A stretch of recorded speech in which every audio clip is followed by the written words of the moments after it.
কোরআন কি বলে আর হুজুর কি বলে, চলেন শুরু করি।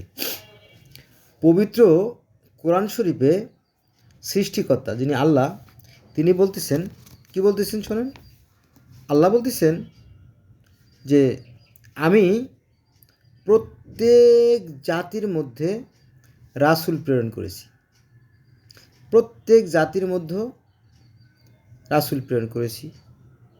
কেন প্রেরণ করেছি? প্রেরণ করেছি এই জন্য এবং এই নির্দেশ দিয়ে যে তোমরা একমাত্র আল্লাহর অর্থাৎ সৃষ্টিকর্তার ইবাদত করো এবং তাগুত, তাগুত মানে কি? শয়তান, অসুর, পিশাচ, তাকে বর্জন করো। এটা আছে সূরা নাহল আয়াত নম্বর 36। এই কথাটা পৃথিবীর প্রত্যেকটা ধর্মেরই কথা। কারণ কি জানেন?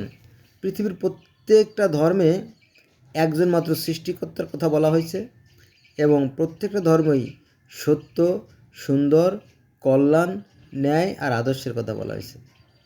দেয়ার ইজ নো ডিফারেন্স।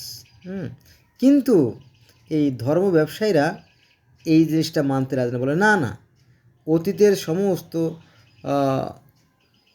যে নবী রাসূল সেগুলো ডিলিট, শুধু আমারটা থাকবে। আবার যারা পুরাণ ধর্মের অনুসারী তারা বলে যে এটা নকল করে করা হয়েছে। এই ধর্মগুলো অধিকাংশ ক্ষেত্রেই দেখা যায় যে মানুষের সাথে মানুষের বিভেদ সৃষ্টি করে, অধিকাংশ ক্ষেত্রেই। এবং এই ধর্ম নিয়ে পৃথিবীতে সবচেয়ে বেশি মারামারি, খুনোখুনি, কাটাকাটি এবং রক্তারক্তি হয়েছে। বহু প্রাণ নাশ হয়েছে এই ধর্মের কারণে। বোঝা গেছে বিষয়টা? তারপরও ধর্ম এটা বিষয় এক ধরনের রাজনীতি আর কি। এগুলো মানুষের সাথে মানুষের বিভেদ সৃষ্টি করে। বন্ধুরা, এই বন্ধু রইল। আল্লাহ হাফিজ।